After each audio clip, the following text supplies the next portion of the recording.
Welcome to another episode of SJS Recommends. Today we will return to Bellatar. We are going to talk about his film Damnation from 1988. Altaz has the DVD and he saw it in the cinema, I think. And um, of course, there was also an announcement recently that there's going to be a Bellatar box set from Artificial Eye, which is great. But this is actually a kind of bonus episode. We weren't meant to do it, but Altaz sent me an email a week ago where he said that the ending of Damnation really struck him, and he made some comparisons to Sancho the Bailiff, and he said that it would be interesting to talk about it. And then I suggested that we could do a special podcast Sunday where instead of 2 films, we will talk about 3 films. And I mean, this film was also kind of on our radar beforehand when I had kind of recommended to Altaz that maybe he should pick up Damnation, although now he kind of picked it up for nothing in a way because the box set was announced, but that is what it is sometimes. But this is kind of Bellatar's first film of his kind of signature style. From what I've heard, I haven't seen the early stuff, so I cannot say from that for myself, but that's what I hear. And this actually used to be my favorite Bellatar film when I watched the big ones for the first time. But then when I went back to Werkmeister Harmonies, that kind of became my favorite. But now that I watched Damnation again, I'm not sure whether Werkmeister Harmonies or Damnation is my favorite. I think Werkmeister Harmonies is definitely thematically more interesting film, more layered and deeper film in that way. But I think aesthetically and as a kind of whole audio-visual experience, I just absolutely adore Damnation. It's just such a darkly beautiful looking film, and it also has one of my top 10 favorite openings in cinema history when we see these towers and then I don't know what they're called, but the kind of wires going through them and the kind of carriages or elevators, kind of like what you see if you go to skiing in a mountain or whatever, you have those things. So it's such a haunting way to open it. We see this awful wasteland, and then the sound design. That's why I said audio visual experience, because the sound here is actually very important, I think, and it adds to the haunting experience. And I would compare that to maybe David Lynch's Eraserhead a bit, where the sound design is really a big part of the film, and sound design is maybe an area of filmmaking that I often pay the least attention to. I'm maybe more of a visual person when it comes to cinema, that I often analyze the shots and the angles and things like that, but then maybe I don't put as much attention to sound design as I should. But here I really love the sound design, and I remember the first time I watched this film, I was just completely blown away in the first couple of minutes with the sound design, and again that amazing shot of those towers. But yeah, to me it's an incredible masterpiece. But now I'm gonna ask Altaz what he thought of this, and then later on he can also explain the kind of connection that he saw with Sancho the Bailiff and this. I mean, we don't have to go into it yet because it's maybe better in the thematic section later, but yeah. Yeah, this film's a masterpiece. I mean, like you said, it's a audio-visual marvel. It's an experience you just don't forget. It just stays with you. And there's so much, in a way, to be discussed. And I like, it's so interesting because it wasn't too long ago where I was about to go see Werkmeister Harmony, so I've had this kind of Bellatar crash course where it was like Werkmeister Harmonies that I went and saw twice, then Satin Tango, then Damnation, and Turin Horse. So I think it's interesting. I feel like Damnation can be like this loose trilogy between Damnation, Satin Tango, and Turin Horse, and Werkmeister Harmonies fits into that, but in a different layer. So it's all part of this Bellatar universe, but I could see why you would see it as your favorite, or every time you watch it, you'd say, because I kind of feel that. I'm like, which one do I like best? And then as soon as I watch one, I'm like, oh, this is really great. Then that's really great. Then that's really great. So yeah, this is going to be fun. Looking forward to it. Yeah, it seems that Bellatar has or is becoming one of your favorite directors already when you gave all of his films like 5 stars and you seem to really love them. So it's nice to see that he's probably becoming one of your favorites. Yeah. Yeah, definitely becoming one of my favorites. I really just appreciate the vision, the approach, and the audacity. And then I like what his films are about. So yeah, definitely, I really appreciate his films, and looking forward to that box set because then I can watch the other five, some of his earlier ones, Family, Nest, and all that, and then Man from London and all that. So yeah, I'm very looking forward to that set as well. Yeah. So I think people who have seen other Bellatar films would obviously probably really get into these, and people who like bleak, dark, pessimistic stuff would get into this.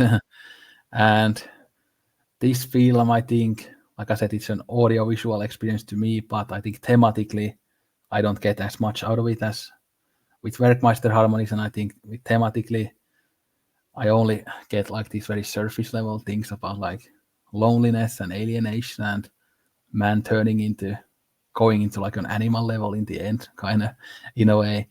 But I think once we discuss it, there will probably be also some deeper themes there that we will get into. And I also rewatched the ending of Shansho the Bailiff for this, as Altaz said that he sees some connections between the endings. And I think, again, I don't know what is the connection that he sees, but I think when I watched both of the endings, I can kind of see some similarities and vibes there as well. But I'm looking forward to hearing what Altez thinks is the kind of connecting line there.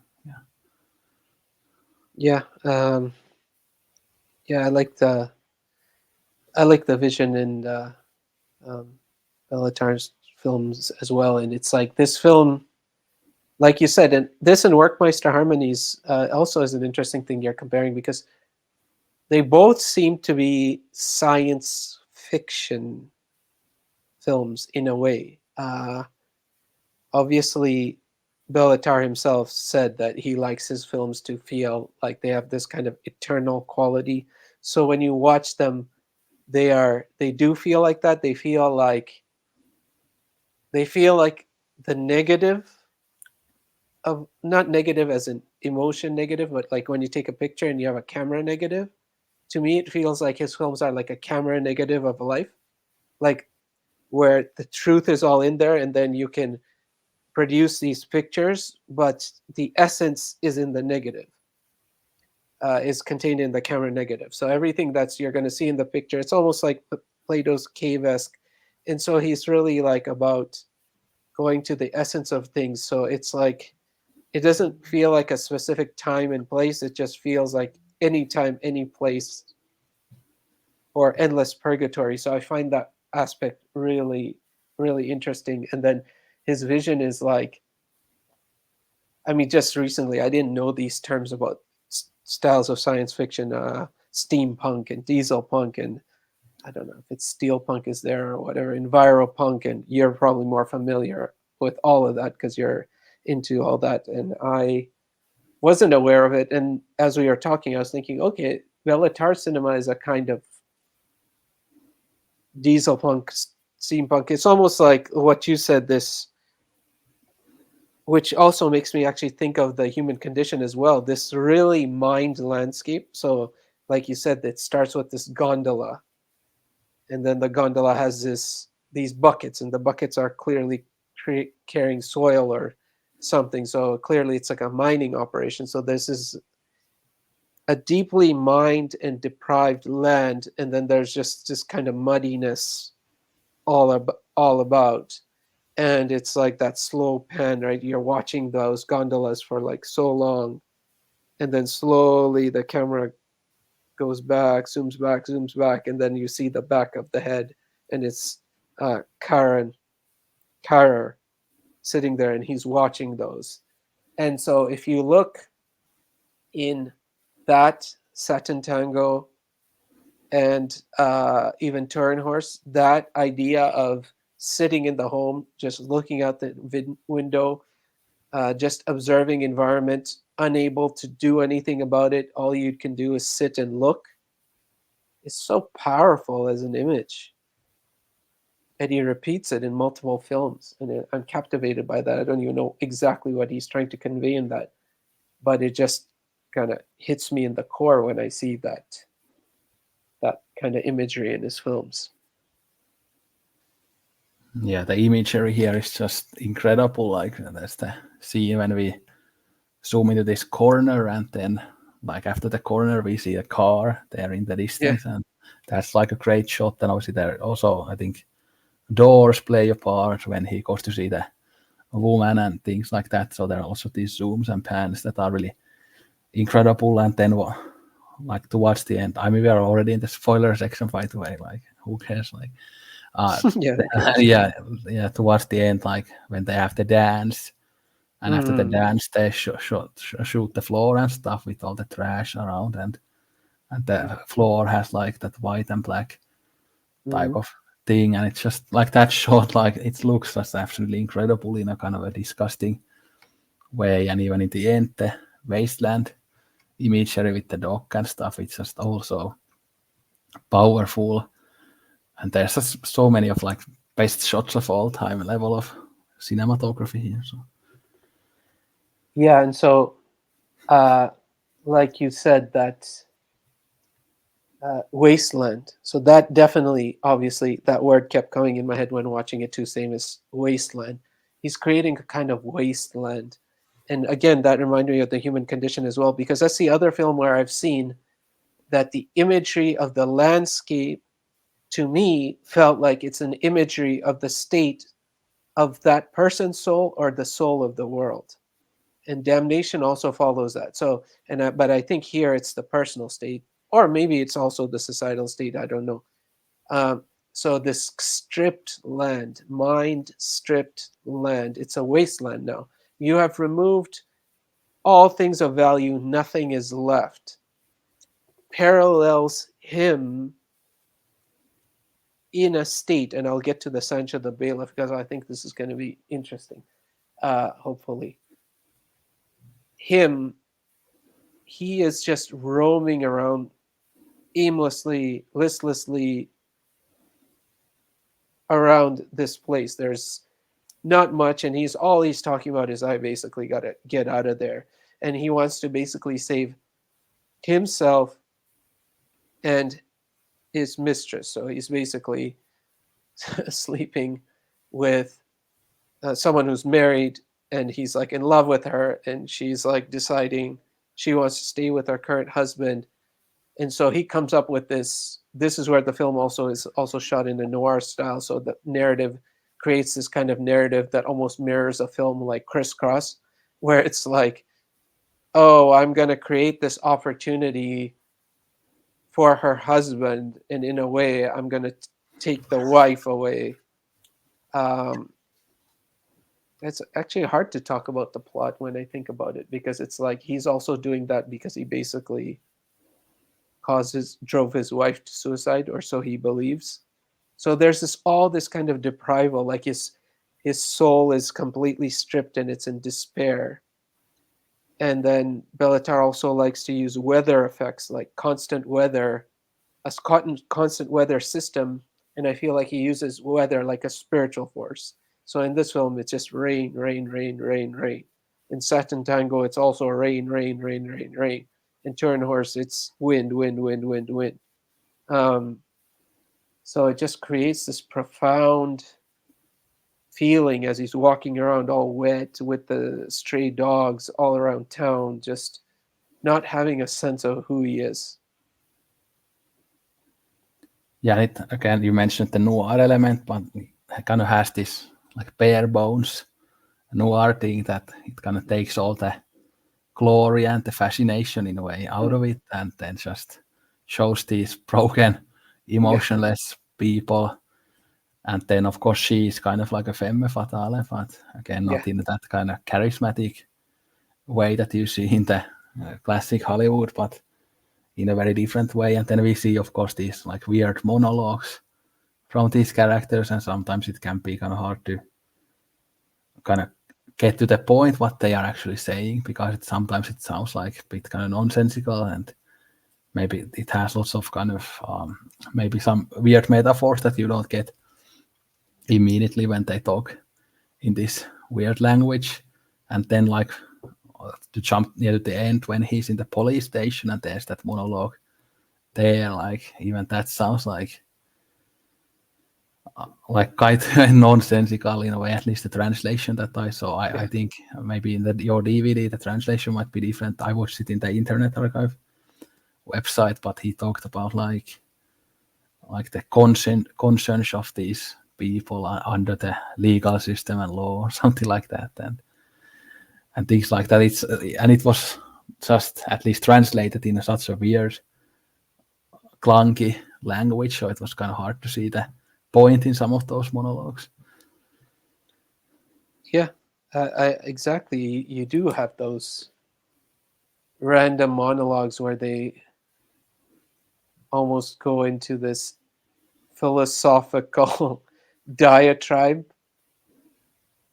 that can be quite out there, or like you said, like it doesn't make much sense, or you don't understand why that person in that moment has decided to dialogue about that. And sometimes it can be even outside of the character, because you'd be like, is he really that connected to philosophy and life? So I think it makes for a really interesting film experience, the way he kind of creates characters, and then he makes them say things that are so out of character in a way, or a diatribe for that character. You can't really see that character wanting to say that, and why would you want to say that?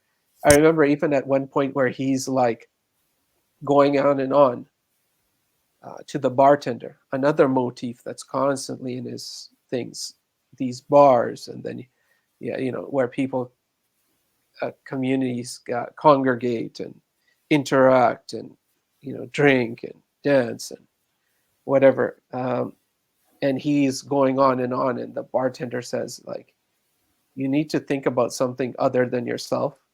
So that level of like self-absorption, and you're right, and that is stripping down noir to the ugly elements that drive noir without the enchantment and the seduction of the noir. So it's kind of showing it in real life that, yeah, that's there, those noir elements, but without that seduction and allure, this is what it actually looks like. So his level of like self-absorption, and where he just wants to be even used by that mistress. He's kind of like, just keep me around and I'll do whatever you want. And that kind of like, he has no identity, he has no will, he has no interest other than to just be kept around by this woman like a pet. And then you see that the dog. So there are all these like things going on. And I mean, another motif that I constantly notice in his films is the muddy floor, like dirty floor. Like even in this, you see it. They're like dancing, but the floors are all muddied. They're not clean floor. Everyone's tracking in the mud, and the mud is being tracked in from places that are not muddy because of nature muddy. They're muddy because they're, like you said, they're a wasteland. They've been mined, they've been excavated, and then they've been ignored. Oh, they've been allowed to deteriorate, or no one cares about them anymore. And they're just kind of left there to rot, so to speak, or sit there in its own existential dread. So those are like interesting things.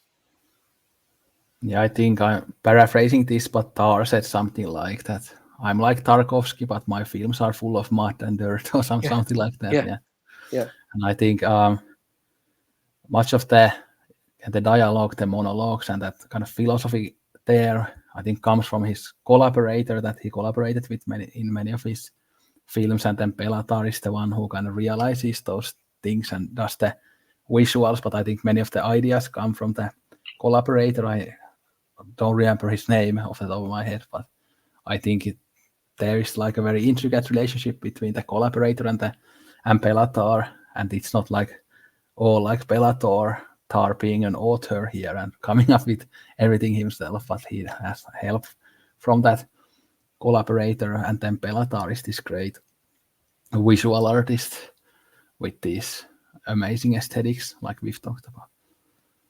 Yeah, and that you make an important point, and I think even Bellatar himself, I think by showing his constantly mentioning his collaborators, he's showing that this is a collaborative vision because it's always the same music director. It's like it's him, his wife, it's the author, right? You said Krasznahorkai, right?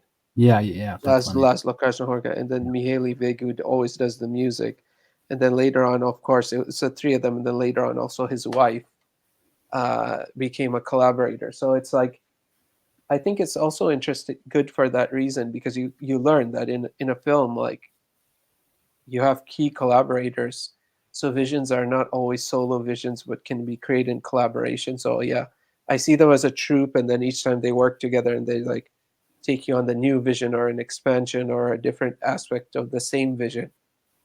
So that's always like that's really great to appreciate about his film. But maybe we should get into the Sancho the Bailiff because it's connected.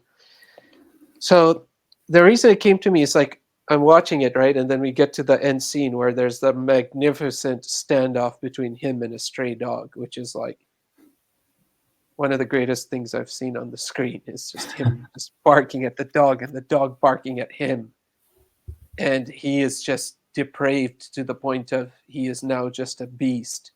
Now, obviously, Sancho, which you always talk about, has that thing where it says, "Without mercy, man is a beast," and all that. But what struck me is also visually the parallel. So you see this mound of wasteland, just dirt and waste and garbage. And in Sancho the Bailiff, you see an island. And then there's this water. In the same way, you see this mound of dirt and garbage and all that, and you see water. But it's kind of like wastewater or water accumulated from rain. And then you're talking about a film that talks about what turns man into a beast. And then here you have a man who is becoming beast. So I thought, how interesting that they almost mirror each other, but they're different. And I was like, it's interesting to kind of think about how they mirror each other and then how they are different. Yeah, and I think again the overall style between the two films is also somewhat similar. They are both like very pessimistic films. They show the whole world as a very corrupt place and people as extremely flawed and often evil. And even in Sancho the Bailiff, of course, there's maybe a bit more hope in Sancho the Bailiff, like in the end when the son meets his mother again and they hug, and there's that kind of farm where they sit around or something. So there's a bit more hope there than in Damnation, where in Damnation the end is just like it feels like apocalyptic almost. But Sancho the Bailiff, the ending feels like maybe a bit more of like a possible new beginning after all that suffering. So I think Sancho the Bailiff is a bit more optimistic in the end, even though it's like extremely sad. Yeah. Yeah, I agree with that. I agree with what you're saying. And what it struck me is it's almost that hopefulness that existed at the Sancho the Bailiff returns in Damnation. I don't know if directly by coincidence or by whatever, but it's fully corrupted. So almost like that way of redemption, that potential redemption for each soul or each person or even for humanity in Sancho is literally lost to now overdevelopment, like kind of wasteland, urbanization, like people are just forgotten about, they're just aimless, and it's too corrupted that the redemption is gone, and you just now there's only that only thing left is to basically turn into beasts. It's rather pessimistic. And in Damnation, where I felt that there is redemption and hope, is all the stuff about dance. So it always seems like Bellatar is not exactly 100% pessimistic, but there's always this like in Workmeister Harmonies, oh, there's the solar system, and there's this, and there's this, and there's potential for hope. In Damnation, it's dance. You know, there's all the discussion about how dance, how it's like this fluid motion, and everything is in line, and everything's in balance, and everything is as it should be. It's almost like this another kind of perfect art form or human perfection where human beings are actually like redeemable, um, or in harmony and in sync and in connection and in line. But he clearly doesn't get the message and then basically ends up in the wasteland. So I think that's something interesting as well. And if you look at the dance sequence, the people don't seem that connected or happy. Yeah, They yeah, seem kind of alienated, isolated from each other, even though they are together. yeah, And it's kind of has that facade of being something fun and happy, but it doesn't seem to be that in truth.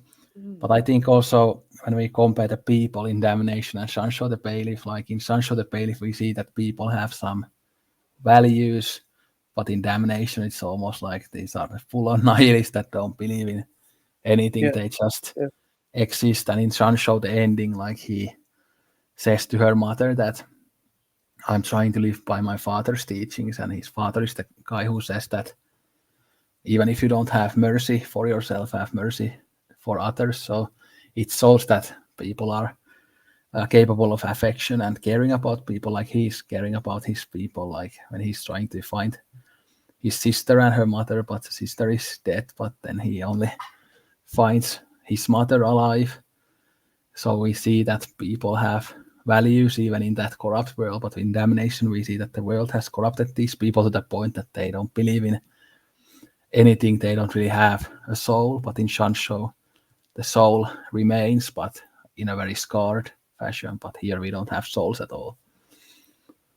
yeah, yeah. I mean, he has sold his soul, and I think one thing in the Damnation is I was like wondering if it is actually told chronologically, or some things might have actually happened before, and then his depravity and like conversion into beasthood started.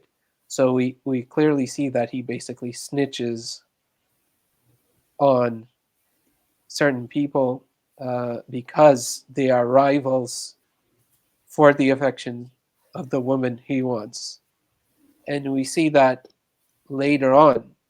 But the film would also make sense if it already started that way in the beginning, that he's done it, like he's having this affair and then he's already done that, and then ever since then he's just roaming a wasteland, basically in a kind of purgatory, self-absorbed, and at the end of the day he still doesn't get the woman's affection, so he's just a continuing loser. Like he had someone who loved him, he couldn't love her, and she killed herself, so he lost there. Then he tried to attach himself to this woman, and he can't win there. And then he's basically sold his soul completely, and there's like nothing left but to walk around this wasteland and garbage piles like stray dogs in eternal rain and just basically bark at them. Yeah, I think at another layer to what you are saying, and this film is like when you just mentioned again the snitching and the police station, but I think it's interesting to think about what is the political layer there. He's turning into beast, then he starts snitching on people, goes to the police, goes to the government. Like what does that say when he's like again turning into a beast? He's kind of turning into, you could say, authoritarianism or totalitarianism, letting the police take over of his life, maybe letting them take care of everything and kind of losing his individuality.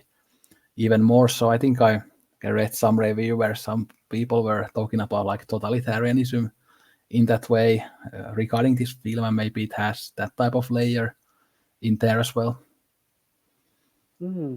That's really interesting, and I think it also plays into what we were discussing before about noirs, because noirs generally take place in this outside of the law in some way. It's a rebel figure. It's someone trying to outsmart the law. It's someone who's yeah, doing some kind of criminal activity and whatnot. And then so you have this kind of criminality as well, because they're trying to do these we know there's some kind of plot, but we don't know what it is that basically he introduces that woman's husband to, and then he returns to the police, and then the order returning. So I guess what I'm trying to say is, like, in noir, it's like lack of order and then some kind of order returning. But here, the order returning is it's authoritarianism. So order returning is not a good thing. It might be a beastly thing. And I think often in noir we have these, it often follows criminals and stuff, but there are often these kind of institutions that we think are normal, like media, police, or whatever, but we often see corruption in those institutions in noir, like we might have like a sociopathic reporters in films or things like that. So we see that these established institutions are very corrupt and don't have like morality and things like that. So I think there is a history in film noir of having those more political layers and institutional layers as well, even though maybe it's not like a immediate focus on the genre. Yeah, there's that whole corruption of the whole body corpus in this film. It's complete corruption. Even the woman he's with, who he idealizes, I mean, she's corrupt too, right? It's like as soon as she finds someone who's more of a baller, she just goes and hooks up with him. So she's not caring about anything but the material, but he almost idealizes her like she's like above the material in some kind of light in his life, which is like insane, because she doesn't actually seem to exude any values that you would actually think that someone like that would have if they were to play that part in your life. So it's like the blind leading the blind. And of course, this police element is a bit hard to analyze in a way, because that's like a really brief scene towards the end, like a couple of minutes, and there's not like a through line throughout the whole movie that you can follow. There aren't many like breadcrumbs or whatever that you can pick up and analyze, but it's just that one scene towards the end. Yeah. But it's like powerful scene, like how it also ends, like when we see him walking out of the police station, we see his back, and then he of course goes into the kind of like wasteland place and sees the dog and starts barking. I think there's another dog there behind the dog as well. Yeah. And that's a Tarkovsky connection as well, as he used the dogs a lot in his films. Like in Stalker, we have the dog. Yeah, right, exactly. Dog, Yeah.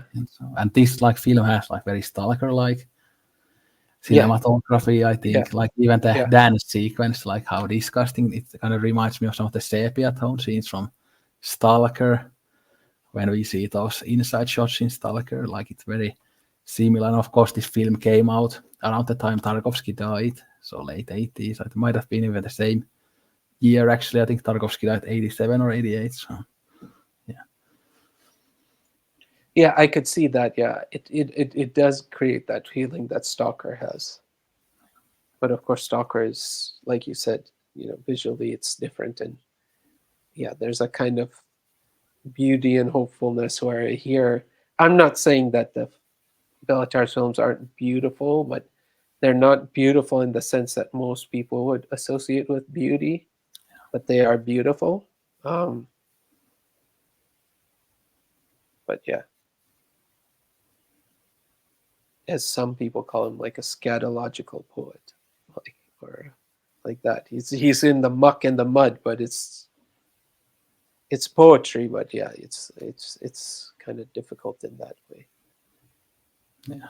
And again, I made the connection to Eraserhead in the beginning, but there's Oh so many yes, connections to how like the environment seems like a threat, and the sound design is a bit similar, the sense of anxiety, and the sense that you cannot just escape the place that's there. And of course, Eraserhead came out like 11 years before this, so I wonder if Bellatar saw it. Yeah, I mean, probably has seen it at least now, but I'm not sure whether he had seen it in the 80s. yeah, it'd be interesting, right? You always feel those questions, like, did they see that before they made it, or did just there was a certain wavelength and people just seem to find it, which is also interesting question. And this is just Yeah, one of those films that, again, the atmosphere is just so creeping from the start that, like, yeah, after a couple of minutes that it's gonna be an all-time favorite movie. yeah, Yeah, it's what I sometimes call like a movie truck experience. That it feels like it's kind of trucking you and enchanting yeah, you to a point yeah, that yeah. you just so get into it. It's just so hard. Yeah, it's that type of film. Yeah, it makes you wonder when he creates those shots, like those things are happening repetitively. It's almost like he's hypnotizing you, because in hypnosis, it's like, follow this, and you're feeling sleepy and this. And I'm like, is he doing that visually? You just keep watching this gondola going and going, and you're like watching it, and before you know, he has you hypnotized, and he can take you wherever he wants. Yeah,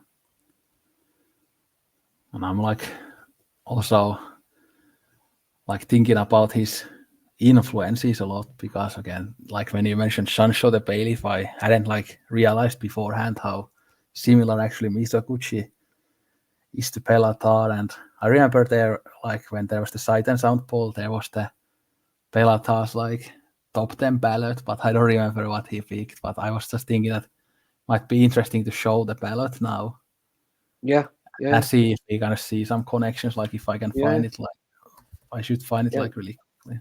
So we have Eisenstein's Alexander Nevsky, which is like I a haven't seen. huge kind of propaganda film, but it's really good. Then we have Bresson's Oh Hazard Balthazar, and you can really see that influence, Yeah, because that's a very dark film about kind of human cruelty and lack of values and things like that. Then we have Berlin Alexanderplatz, which I can also see, and I think you will see that as well later. Then we have Hitchcock's Frenzy, which is very interesting Hitchcock because I actually just finally watched this for the first time a couple months ago, and I think it was Hitchcock's final film, and it was pretty interesting. I mean, I don't see much of that influencing him as a filmmaker, but yeah. no, I haven't seen that. No. Fritz Lang's well, that's obviously a very kind of dark film about that, like serial killer, and it has that kind of maybe a bit of a similar cinematography in a kind of bit more rudimentary way. Then Man with a Movie Camera, well, that has influenced everybody basically. Yeah. Then The Passion of Joan of Arc, and then we have Miklos Jank. So again, this is in Hungarian, but I'm pretty sure this is the Roundup, Okay. which is a very political film. And I can see that has influenced him. It's actually interesting that this doesn't have any Tarkovsky. Yeah. But then we have, instead of Sancho the Bailiff, we have Tokyo Story. So, and then And we have, your favorite? yeah, love that. So, That's interesting. Yeah. Yeah, but I feel like, yeah, he could have been someone who would have interesting conversations with Kobayashi and Mizoguchi, because I yeah, think he's mining a similar space to them. yeah. But who knows? And I think there are quite a lot of like Q&As and other like panel discussions with Bellatar on YouTube if people are interested. I think there are even some with like other slow cinema directors. I think there was one maybe with Carlos Reicadas, that Mexican slow Oh cinema yeah, director yeah. who made Right, right. Chapo, and so that's interesting. And then like I think the Portuguese director Pedro Costa, which we will talk about at some point in the podcast. I think they are friends as well, and yeah. Yeah, I mean, there could be lots of interesting discussions even about his work because he uses repeat scenarios and motifs like the bar and all that stuff. And who's the barkeeper? You could ask, like, what is the barkeeper supposed to represent? Because it's like the barkeeper always plays some kind of part in the film. In Workmeister Harmony, a very small part, but he sets the whole thing off. Yeah, I think, yeah, this is something like I feel like I'll reflect on for like years and years and years, his work and what the different things mean. Yeah, and these bleak films, I know some people are always with films like this that, yeah, I watched it once, but I don't want to see it again. But I think it's very rewarding to watch this again. Yeah. And I think Sunshine the Bailiff, for example, is a film that probably should watch once a year. It's that level of Yes, greatness. yes, I agree. I agree. Yeah. You should always watch it. You could watch that every year. Yeah. Well, yeah, it was fun to have the bonus episode. Yeah, it was. But I guess now we can wrap it up, and we'll see if we ever return to Bellatar. Of course, we've now talked about the Office films, and Altaz has now seen the kind of big ones. Of course, there are some of the early stuff that I'm not familiar with either, and then I've seen The Man from London. That I think is the only one I've seen that you haven't seen, and that's not one of my favorites, but it's still good. Yeah. Yeah. So yeah, we can do the recommendations for next time, and like I explained in that video that I'm gonna make some changes here and there, but we Yeah. will be getting into the stuff that we were supposed to get into. Yeah, sounds good. So the first film is Chai Ming Liang's Vive l'Amour, like I've said already. So that will be interesting to get back into Chai Ming Liang immediately, and then Altez will have the benefit of also having seen Days. Then so he has a bit more context when it comes to his filmography. Very exciting.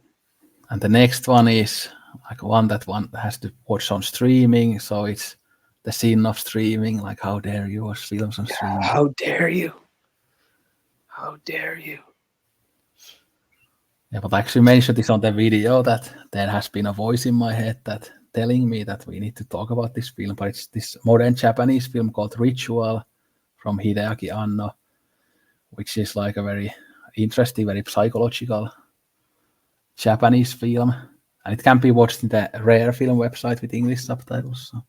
But it's not really available on physical media or in any official way. So. Okay. Yeah, sure. I've watched stuff from that website too that you recommended in the past. So. And I mentioned in the video that it's also in the Internet Archive website, but that copy doesn't have English subtitles for some reason. Yeah. Okay, yeah, let's do it. And the fun thing about that film is that the main character is like starring the director Shunji Iwai in the main roles, who made the film Picnic that you watched last year. So he's the actor. Oh yeah, okay, yeah. The film that I didn't fully get either, but yeah, I need to like kind of. Again, it's about style and stuff, so I don't always get things. Yeah. And this is like a film with a pretty weird style, so it's kind of gonna be kind of 50-50 whether you will love it or not. But it really stayed with me from last year, so we'll see. It's really hard to know. Like there are things like that'll be weird, and I'll just immediately love, and then there's some I'll be like, oh, I'm not sure. I can't fully register, so definitely. And that film kind of the relationship, there's this male-female relationship that I think you can analyze it in a way that it might seem a bit problematic as well, but we'll see. Yeah. Okay, yeah, let's see. Yeah. Let's see. No problem. Let's do it up. Yeah, so thanks for watching. Let us know your thoughts and please join us with future episodes as well. So don't drink Coke at all. Sayonara and arigato gozaimashita.